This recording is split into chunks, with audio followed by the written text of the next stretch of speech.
Hello friends, स्वागत है आपके अपने चैनल नेक्स्ट क्लासेज पर। आज मैं आपके लिए लेकर आया हूँ मैकेनिक्स।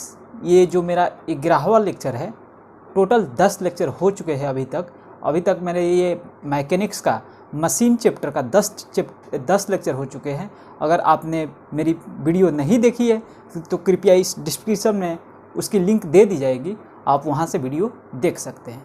तो ये मेरा 11वां लेक्चर है और इस 11वां लेक्चर में मैं आपको इस मशीन के बारे में बताऊंगा। इस मशीन को देखते हुए आप इस मशीन का नाम बता सकते हैं क्या? चलिए एक बार मैं आपको इसकी वीडियो दिखाता हूं, ठीक है। इसके बाद इस मशीन के बारे में कुछ जानेंगे और वीडियो के अनुसार जानेंगे, ठीक है। तो चलिए ये वीडियो आपकी शुरू होती है। अभी देख रहे होंगे आप वीडियो,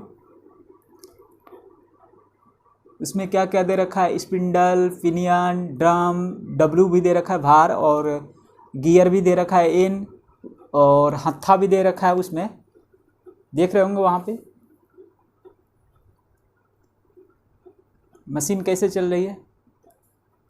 समझ में आया? मशीन का नाम क्या है?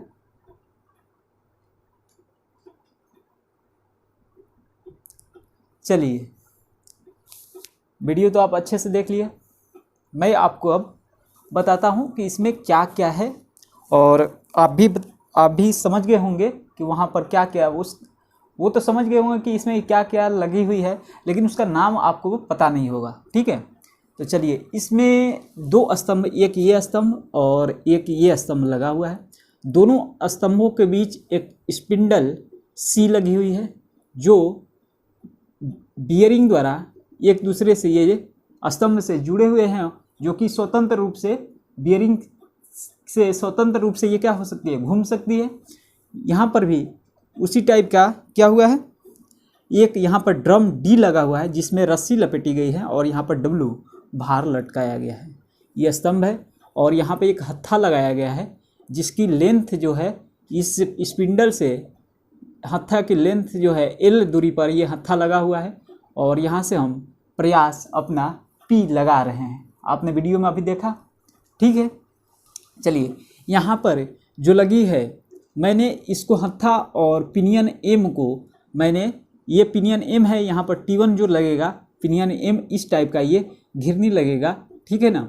और ये घिरनी टाइप का ही है, उसमें दांत रहता है, और ये हत्था है ये वाला, मैं ये वाला यहाँ पे बनाया हूँ। समझ में आ गया होगा।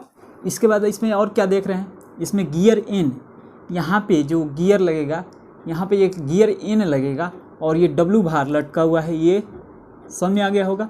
और डब्लू भार और ये एक दूसरे से कनेक्ट रहेंगे। यहाँ पर भी एक लगेगी पिनियन टाइप की, और यहाँ पर भी T1 पिनियन और यहाँ पर T2 पिनियन, ये इस टाइप का लगेगा। गियर एक दूसरे से जुड़े होंगे, और यहाँ पर भी बियरिंग लगा हुआ है, जिससे ये स्वतंत्र रूप से क्या होता है, ये ड्रम डी घूम सकता है, ठीक है। चलिए, ये पूरी आप इसकी प्रोफार्मा समझ गए होंगे। मैंने क्या क्या बताया, यहाँ पर गियर एन, ये डब्लू भार है, यही वाला हमने दिखाया है थोड़ा सा जूम करके, और यहाँ पर अंदर कैसे ये पार्ट कैसा लगेगा, मैं उस टाइप को दिखाया, ठीक है। चलिए, तो इसमें हम क्या फाइंड करेंगे, इसका हम वेलोसिटी रेशियो फाइंड करेंगे, मैकेनिकल एडवांटेज फाइंड करेंगे, ठीक है। Velocity ratio and mechanical advantage, और इसी से रिलेटेड मैं कुछ क्वेश्चन भी आपको कराऊंगा, ठीक है। एक बार फिर से देख लीजिए वीडियो एक बार फिर से दिखाता हूँ। चलिए, देख रहे होंगे कैसे चल रही है मशीन है। यही मशीन है, इसको मैंने वीडियो में दिखा रहा हूँ, ठीक है। रियल में वीडियो क्या है वो आप देख रहे होंगे। चलिए, वीडियो को क्लोज करते हैं। अब देखिए, इसमें हत्थे की लंबाई क्या है, एल है, ठीक है। अगर इसको हम एक चक्कर इस तरह लगाएंगे तो ये कितनी दूरी तय करेगी, मतलब कितना, एक चक्कर लगाएंगे तो कितना डिस्टेंस वो तय करेगा, चली गई दूरी, प्रयास द्वारा कितनी चली गई दूरी होगी, समझ में आ गया। तो प्रयास द्वारा जो चली गई दूरी, ये एक सर्कल टाइप का बनाएंगे। जब हम इसको हत्था से पकड़कर एक चक्कर लगाएंगे तो एक सर्कल टाइप का बनाएगा। तो परिधि जितनी होगी उतनी ही तो प्रयास द्वारा चली गई दूरी होगी। तो इसकी परिधि कितनी होगी? इसकी परिधि जो होगी 2πl होगी। नहीं होता है रेडियस उसकी r होती है तो 2πr लिखते हैं जब परिधि सर्कल की। तो यहाँ पर 2πl होगी जो कि रेडियस यहाँ पर l है। ठीक है, चलिए तो यहाँ पर हम एक एक पॉइंट नोट कराते हैं और बताते चलते हैं। ठीक है, चलिए इसमें हम क्या लिखेंगे कि चित्र के अनुसार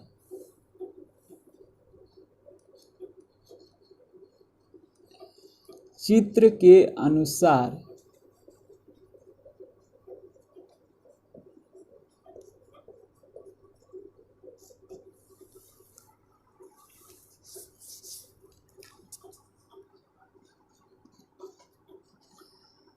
चित्र के अनुसार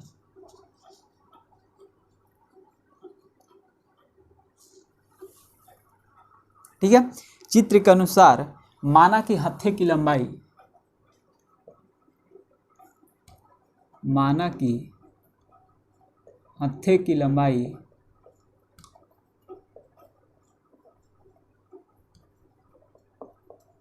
चित्र के अनुसार माना कि हाथे की लंबाई क्या है भैया? एल है। एल है तो इसके एक चक्कर घूमने पर इसके एक चक्कर घूमने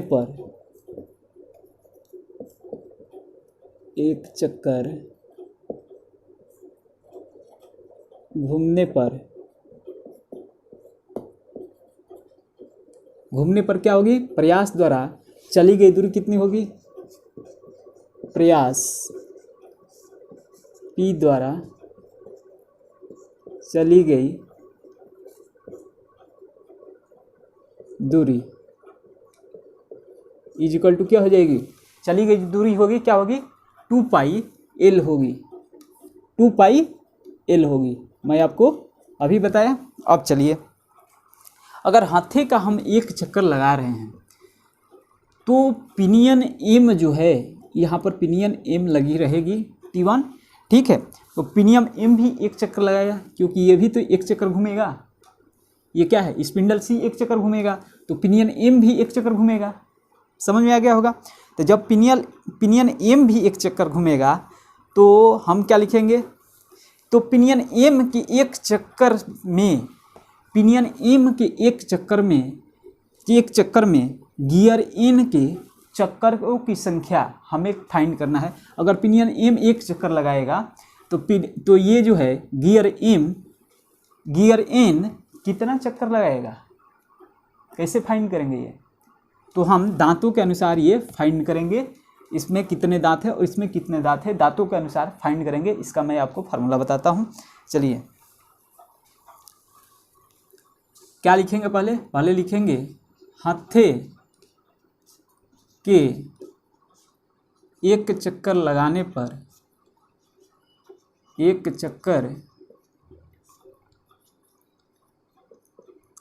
पर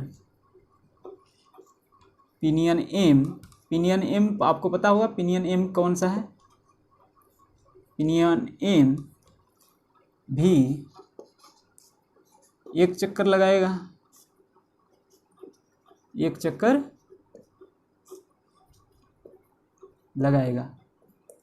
समझ में आ गया होगा?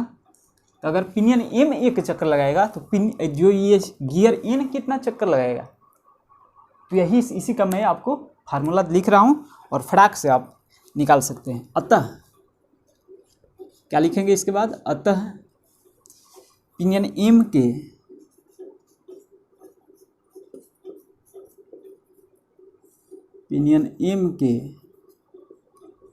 एक चक्कर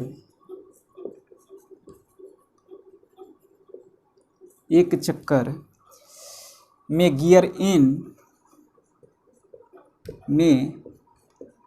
गियर एन के चक्करों की संख्या चक्रों की संख्या क्या होगी? चक्रों की संख्या हम कैसे ज्ञात करेंगे?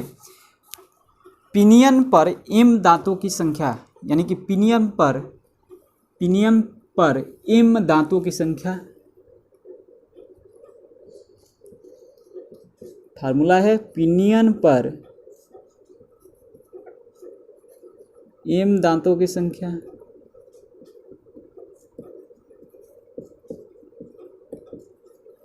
अपान में क्या होगा? गियर पर एन दांतों की संख्या अपान में गियर पर एन दांतों की संख्या।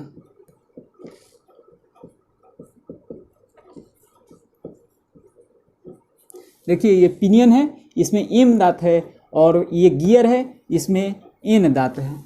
ठीक है, तो हम ये फार्मूला लगाएंगे कि पिनियन पर एम दांतों की संख्या अपान में गियर पर एन दांतों की संख्या। अगर ये फंस करके, ये दांत है इसका, एक फंस करके इधर चलेगा, इस तरह घूमेगा, तो ये भी तो इस तरह, ये जब इस तरह घूमेगा तो ये क्या होगा? इस तरह घूमेगा, उल्टा एक दूसरे के अपोजिट घूमेंगे, तो ये क्या होगा? एक चक्कर, तो एक दांत ये बाहर निकलेगा यहाँ से, जैसे ही लास्ट होगा तो ये एक दांत बाहर निकलेगा। तो उससे हमें पता चल जाएगा कि ये जो गियर कितना चक्कर लगा रहा है। ठीक है, चलिए अगर हम मान लें कि यदि पिनियन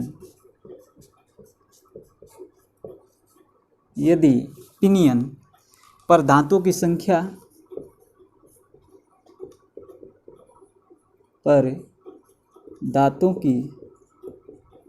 बराबर T1 हो, क्या होगा? यदि पिनियन पर दांतों की संख्या T1 तथा गियर पर दांतों की संख्या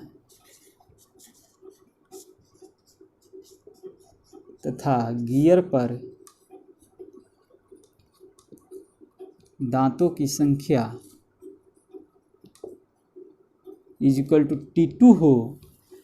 T2 हो, तो हम गियर एन के चक्कर कितने होंगे हम फाइंड कर सकते हैं। तो लिखेंगे कि गियर एन के चक्कर इज इक्वल टू क्या हो जाएगा? पिनियन पर एम दांतों की संख्या T1 है, T1 समझ में आ गया होगा, और गियर पर एन दांतों की संख्या क्या है? T2 है। तो लिख दो भैया, कोई दिक्कत, कोई परेशानी?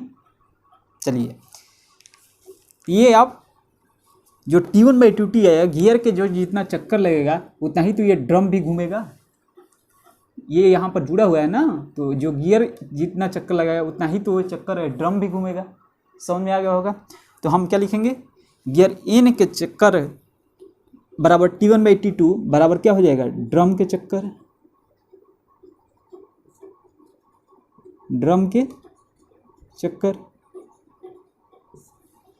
इतना समझ में आया कि नहीं? चलिए अब लिखेंगे क्या कि अब भार हम कैसे, कि ये भार कितना ऊपर उठ रहा है। ठीक है ना, तो भार W के उठने की दूरी कितनी हो जाएगी? तो क्या करेंगे? T1/T2 ये चक्कर हो गए, और एक चक्कर में, ठीक है ना, और एक चक्कर में जो इतना रस्सी लिपटेगी, जितनी रस्सी लिपटेगी उतना ही तो W भार ऊपर उठेगा।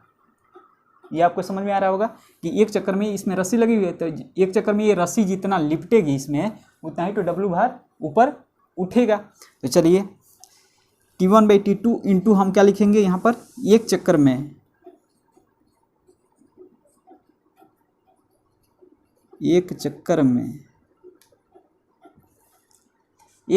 में ड्रम पर लिपटी रस्सी की लंबाई,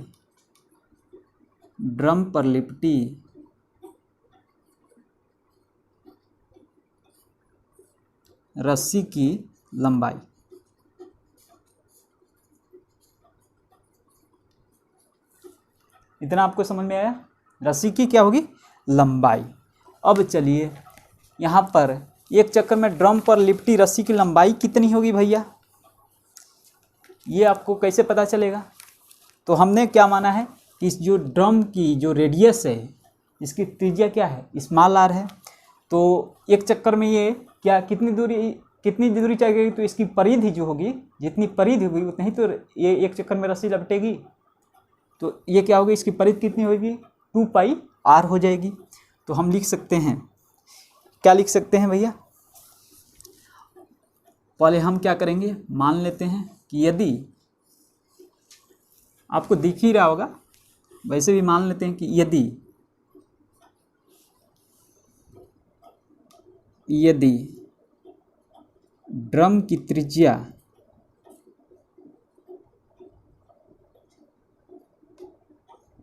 स्मॉल आर हो, तो क्या होगा, यदि ड्रम की त्रिज्या स्मॉल आर हो तो एक चक्कर में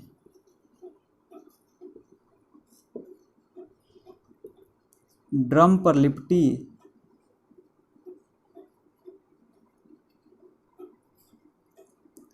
रस्सी की लंबाई, आप इसी तरह लिखेंगे तभी एग्जाम में आपको नंबर मिलेगा, ठीक है ना। इसलिए मैं ऐसा आसानी से लिखवा रहा हूँ, ठीक है ना। रस्सी की लंबाई क्या हो जाएगी, 2πr, उसकी परिधि के बराबर, समझ में आ गया होगा। तो W भार के उठाने की दूरी कितनी हो जाएगी, तो W भार के उठाने की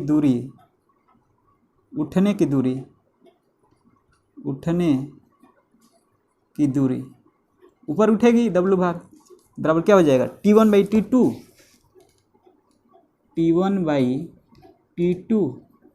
इंटू 2πr। इतना समझ में आ गया। तो हम ये उठने की दूरी निकाल लिए, और ये प्रयास की भी दूरी क्या करें हमने, प्रयास की भी दूरी निकाल ली, ठीक है।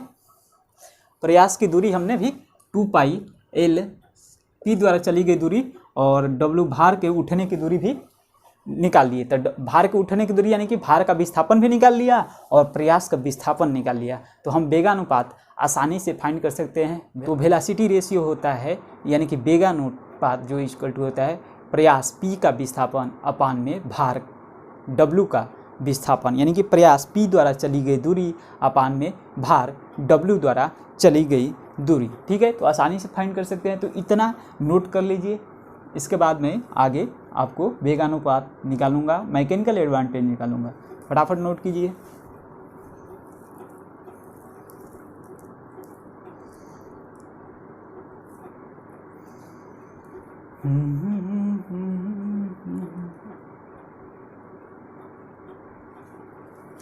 चलिए अब मैं इसे मिटाता हूँ।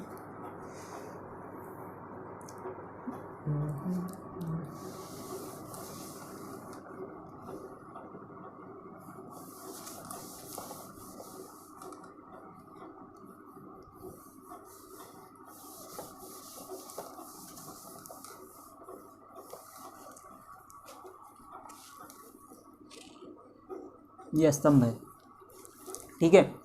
तो अब हम वेगानुपात आसानी से फाइंड कर सकते हैं। वेगानुपात क्या होता है, वेगानुपात इज इक्वल टू प्रयास यानी कि एफर्ट P द्वारा चली गई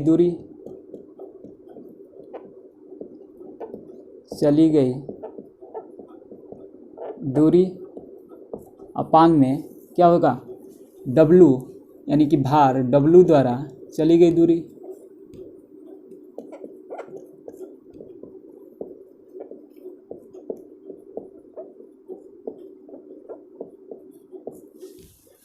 समझ में आया।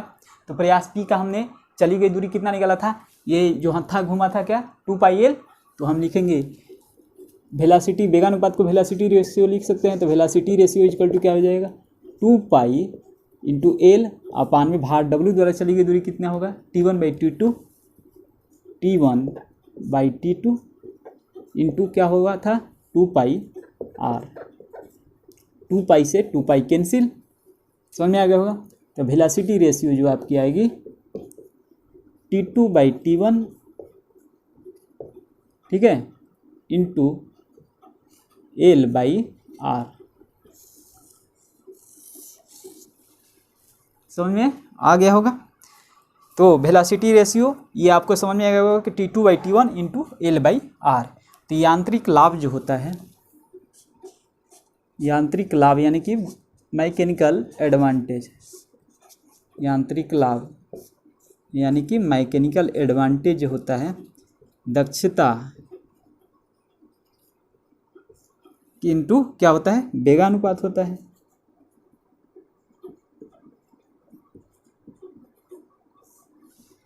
दक्षता इंटू वेगानुपात।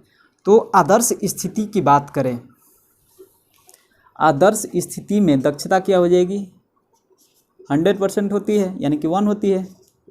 आदर्श स्थिति में दक्षता यानी कि ईटा, इसको हम ईटा से इंडिकेट करते हैं, 1 यानी कि 100%। समझ में आ गया होगा। तो मैकेनिकल एडवांटेज क्या हो जाएगा, मैकेनिकल एडवांटेज इक्वल टू दक्षता की जगह पर हम 1 लिखेंगे तो 1 इंटू वेगानुपात का फिर ये क्या है T2/T1 इंटू L/R, ठीक है। तो यहाँ पर हम mechanical advantage is equal to क्या हो जाएगा T2/T1 इंटू L/R, यानी कि जितना वेलोसिटी रेशियो होगा उतना ही मैकेनिकल एडवांटेज होगा। किसमें, तो आदर्श स्थिति में। आदर्श स्थिति में अगर दक्षता दे दी गई हो तो ये फार्मूला आप नहीं लगाएंगे, या फिर ये फार्मूला लगा करके और दक्षता से मल्टीप्लाइड कर देंगे तो ये क्या आ जाएगा आपका मैकेनिकल एडवांटेज। चलिए इतना नोट कीजिए आप। इसके बाद हम क्या बताएंगे, पिनियन एम तथा गियर इन पर दांतों का दबाव जो होगा, प्रेशर कितना होगा, वो मैं आपको बताऊंगा। इतना फटाफट नोट कीजिए।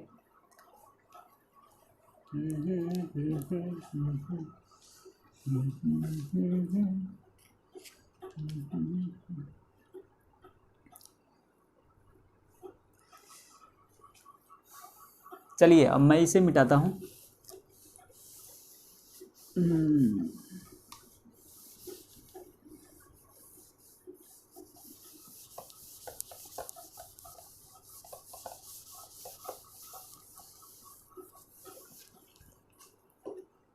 क्या हमने बोला था, पिनियन एम तथा गियर इन पर दांतों का दबाव, पिनियन एम तथा गियर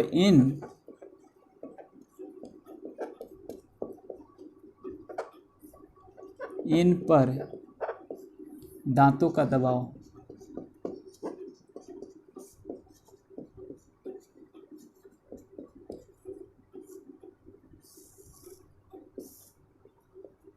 ठीक है। यदि दांतों पर दबाव F हो तो पिनियन M पर 2 बल P तथा F कार्य करेंगे। पिनियन M पर P तथा F कार्य करेंगे। यदि दांतों पर दबाव P हो तो पिनियन M पर जो P एक भी कार्य करेगा बल और एक F बल भी कार्य करेगा, ठीक है ना। पिनियन M पर 2 बल P तथा F क्रिया करते हैं यानी कि कार्य करते हैं। अतः संतुलन की अवस्था में जो होगी, पिनियन की अक्ष पर हम घूर्णन ले सकते हैं, tau equal to F cross R लगा सकते हैं, ठीक है। चलिए तो पहले लिख लेते हैं। क्या लिखेंगे कि यदि दांतों पर दबाव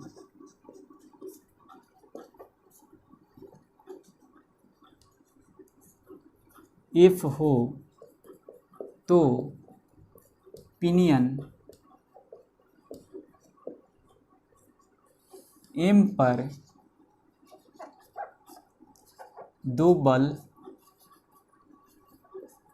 P तथा F कार्य करेंगे।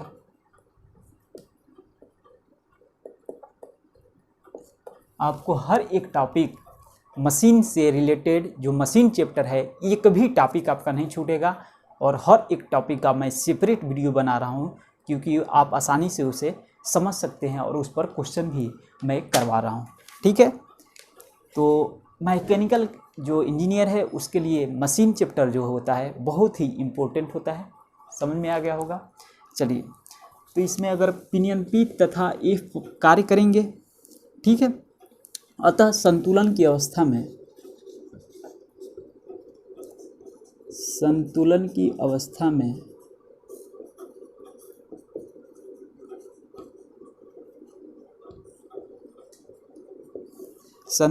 अवस्था में पिनियन की अक्ष पर अगर हम घूर्णन ले ले तो क्या होगा? पिनियन की अक्ष पर घूर्णन ले सकते हैं। पिनियन की अक्ष पर घूर्णन लेने पर, तो देखिए संतुलन की अवस्था में हम पिनियन की अक्ष पर घूर्णन लेंगे। ठीक है, यहाँ पे अक्ष पे घूर्णन लेंगे तो क्या होगा? लीजिए, तो पी फोर्स लगा इनटू इसकी अक्ष से लंबवत दूरी क्या है? परपेंडिकुलर डिस्टेंस जो है एल है, तो एल लिख लिया, इज इक्वल टू लिख लिया। यहाँ पर फोर्स लगेगा एफ दांतों के बीच और इसकी परपेंडिकुलर डिस्टेंस R1, क्योंकि हमने इसकी त्रिज्या जो होगी पिनियन एम की रेडियस क्या मानेंगे हम? R1 मान लें, स्मॉल R1। ठीक है, तो यहाँ पर क्या हो जाएगा? F into perpendicular distance small R1, जहाँ R1 क्या है? पिनियन एम की त्रिज्या।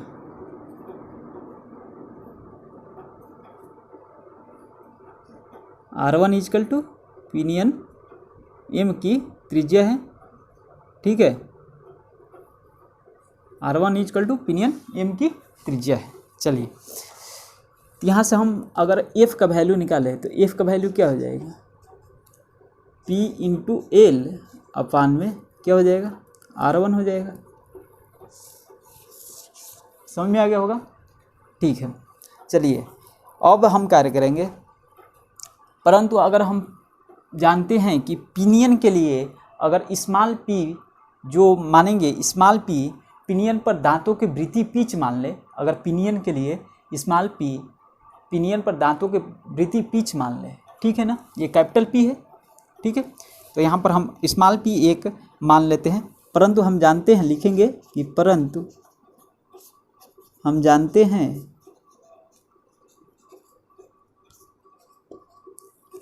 हैं कि पिनियन के लिए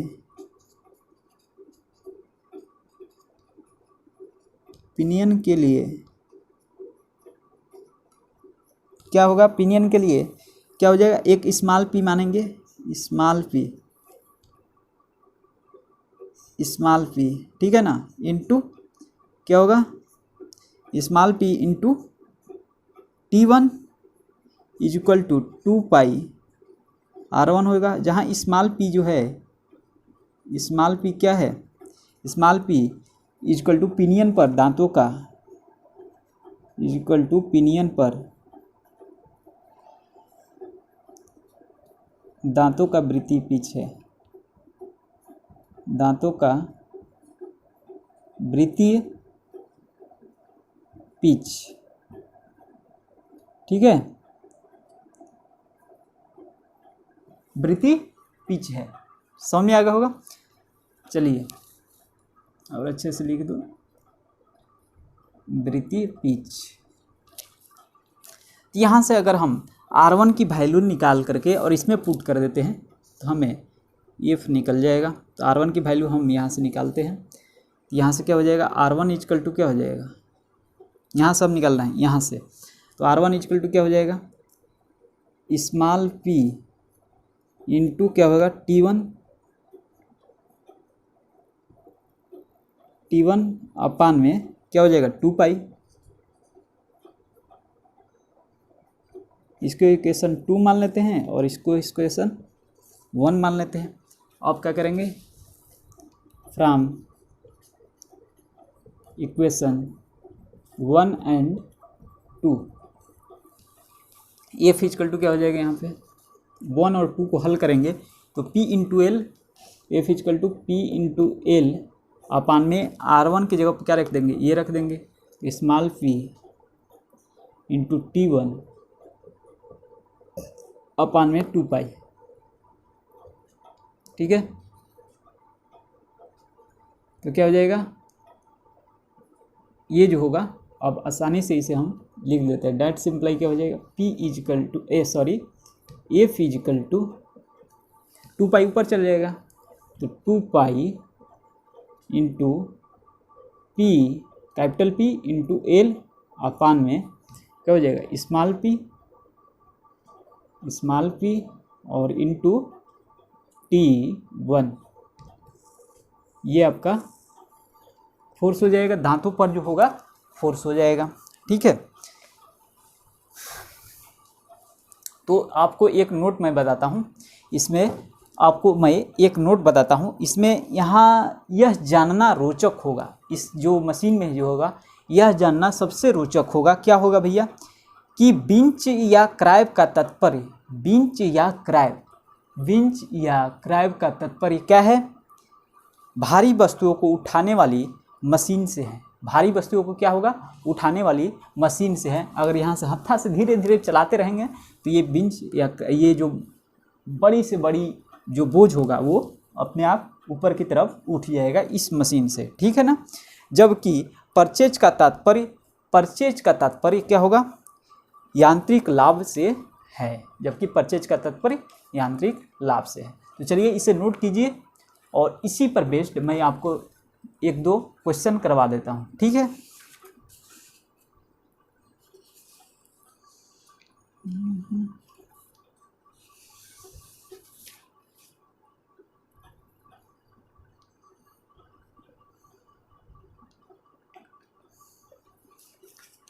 चलिए आप नोट कर लिए होंगे और इसके बाद मैं आपको क्वेश्चन करवाता हूँ।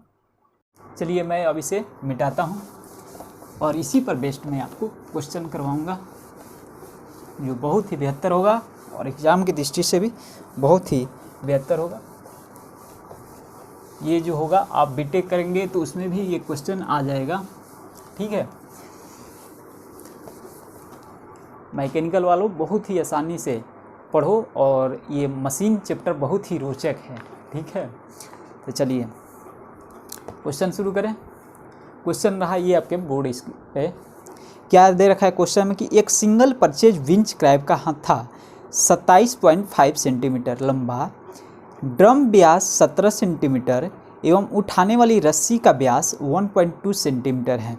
तो पिनियन पर दांतों की संख्या 25 एवं पहिए पर 130 है। तो वेग अनुपात परिकलित कीजिए, यानी कि वेग अनुपात हमें क्या करना है, फाइंड करना है।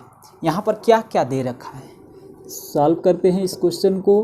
बहुत ही आसानी से सॉल्व करूँगा इसे। यहाँ पे जो दे रखा है, क्या क्या दे रखा है, यहाँ पर जो क्या क्या दे रखा है, टीएन क्या दे रखा है, टीएन इक्वल टू दे रखा है 130। टीएन यानी कि पहिए पर जो दे रखा है 130 दांतों की संख्या, टीएन हमने माना था पहियों पर, और टीएम जो दे रखा है टीएम जो दे रखा है 25 दे रखा है। पिनियन पर दांतों की संख्या 25 यानी कि टीएम जो दे रखा है 25। ठीक है, कोई बात नहीं। तो और एल जो दे रखा है क्या, 27.5। एल 27.5 हत्थे की लंबाई है। ठीक है ना, हत्था की लंबाई है और एल 27.5 और कुछ दे रखा है क्या, ड्रम का व्यास दे रखा है 17 सेंटीमीटर। ड्रम का व्यास कितना दे रखा है, 17 सेंटीमीटर। ड्रम का व्यास यानी कि 17 सेंटीमीटर ये भी दे रखा है। सो ये भी सेंटीमीटर में है। ठीक है, चलिए तो 17 दे रखा है और क्या दे रखा है, और रस्सी का व्यास भी दे रखा है, रस्सी का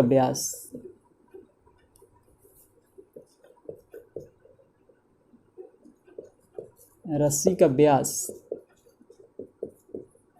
कितना दे रखा है ये 1.2 सेंटीमीटर।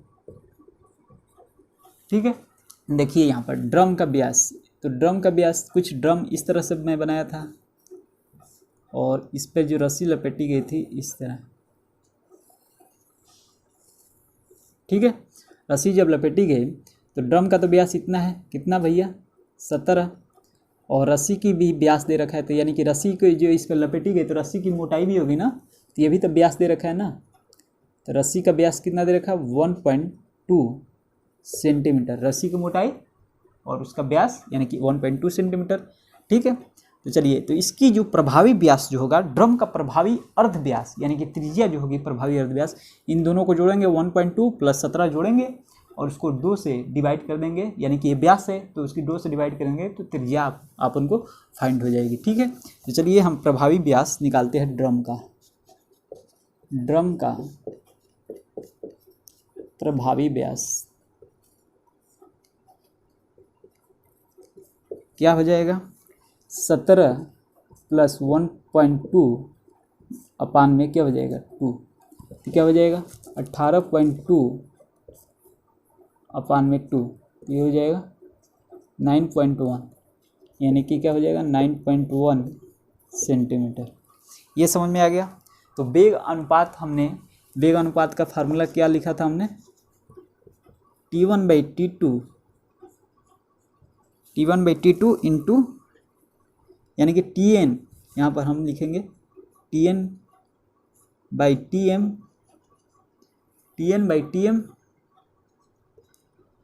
इंटू L/R, यही तो आपको फार्मूला प्रूफ करवाया था। ठीक है, प्रभावी व्यास यानी कि प्रभावी व्यास है ना, यहाँ पे हम अर्ध व्यास, ये त्रिज्या प्रभावी R लिखेंगे हम त्रिज्या। ठीक है ना, तो ये त्रिज्या निकली ना। ठीक है, तो क्या हो जाएगा यहाँ पे हम नोट करेंगे, Tn का वैल्यू क्या है 130 अपान में Tm का वैल्यू क्या है 25, इसके बाद L का वैल्यू क्या है, L का वैल्यू जो आपका 27.5 अपान में R का वैल्यू क्या है 9.1। ठीक है, इतना आपको समझ में आ गया होगा। तो अगर हम इसको कटाए 5 5 25, 5 दूनी 10, 1 3 0, 5 26/5 हो गया, और इसका मल्टीप्लिकेशन और इसका नीचे वाले का मल्टीप्लिकेशन करके और इसको हल करेंगे तो इसका क्या आ जाएगा, इसका जो वैल्यू आएगा आपको ये जो आएगा 15.71 क्या आ जाएगा, ये वेलोसिटी रेशियो आ जाएगा। इसको आप हल कर लेंगे, ये इतना आपका आ जाएगा। ठीक है, समझ में आ गया होगा। चलिए, नोट करना हो तो नोट कर लीजिए। अगले क्वेश्चन की तरफ हम आगे बढ़ेंगे, तो मैं इसे मिटाता हूँ और अगला क्वेश्चन एक और है, इस पर क्वेश्चन मैं करवा देता हूँ। चलिए अगला क्वेश्चन भी देख लेते हैं। अगला क्वेश्चन आपके बोर्ड पे क्या दे रखा है क्वेश्चन में कि एक सिंगल परचेज क्रैब के पिनियन तथा स्पर गियर पर बने दांतों की संख्या क्रमशः 20 तथा 200 है। ठीक है, ड्रम तथा हत्थे की त्रिज्याएं क्रमशः 8 सेंटीमीटर तथा 14 सेंटीमीटर है। 20 न्यूटन के आयास से 180 न्यूटन का भार उठाया जाता है। वेगानुपात, यांत्रिक लाभ, दक्षता तथा घर्षण का प्रभाव ज्ञात कीजिए। ठीक है ना, चलिए इसे कर लेते हैं। क्वेश्चन में जो जो दे रखा है आप वो पहले नोट कर लेंगे। तो इसको मैं सॉल्व करता हूँ। क्या क्या दे रखा है, पर सिंगल परचेज क्रैब के पिनियन तथा स्पर गियर पर बने दांतों की संख्या दे रखा है, यानी कि T1 क्या दे रखा है 20 और T2 जो दे रखा है 200 दे रखा है। ठीक है, और क्या दे रखा है ड्रम तथा हत्थे की त्रिज्याएं क्रमशः 8 सेंटीमीटर तथा 24 सेंटीमीटर है। तो ड्रम की त्रिज्या हमने क्या माना था, आर 8 सेंटीमीटर, हत्थे की त्रिज्या को एल माना था, इसको 24 सेंटीमीटर। समझ में आ रहा होगा, ठीक है। और यहाँ पर 20 न्यूटन के आयास यानी कि प्रयास जो है P = 20 न्यूटन है, ठीक है। इसके बाद क्या दे रखा है, भार दे रखा है 180 न्यूटन, W = 180 न्यूटन। ये आपको समझ में आ गया। अब क्या पूछ रखा है, फर्स्ट नंबर में वेगानुपात पूछ रखा है। तो वेलोसिटी रेशियो क्या होता है, फर्स्ट नंबर वेलोसिटी रेशियो जो होता है क्या होता है, T2/T1 × L/R। डेट सिंपलाई T2 का वैल्यू क्या है 200/T1 20 × L का वैल्यू क्या है 24/R का वैल्यू है 8। 8 3 जा 24, 1 0 से 1 0 कैंसिल, ये हो जाएगा 10, यानी कि क्या हो जाएगा 30। ये हो जाएगा आपकी वेलोसिटी रेशियो, ये कैंसर हो जाएगा, ठीक है। मैकेनिकल एडवांटेज = W/P होता है। Second number mechanical advantage = W/P होता है, ठीक है। इक्वल टू हम क्या लिखेंगे, W क्या है 180/P क्या है 20, 9, तो क्या हो जाएगा मैकेनिकल एडवांटेज आपका 9 हो जाएगा। ये एक आंसर। और एक थर्ड आंसर क्या पूछ रखा है, दक्षता तथा घर्षण दक्षता तथा घर्षण का प्रभाव, ठीक है ना। तो दक्षता हम निकाल लेते हैं, दक्षता यानी कि ईटा = क्या होता है मैकेनिकल एडवांटेज अपन वेलोसिटी रेशियो। तो मैकेनिकल एडवांटेज क्या है 9 अपन वेलोसिटी रेशियो 30। इसको हल करेंगे तो 0.3 आएगा = 30%। समझ में आ गया होगा। चलिए अब घर्षण में नष्ट प्रयास निकालेंगे। घर्षण में नष्ट प्रयास,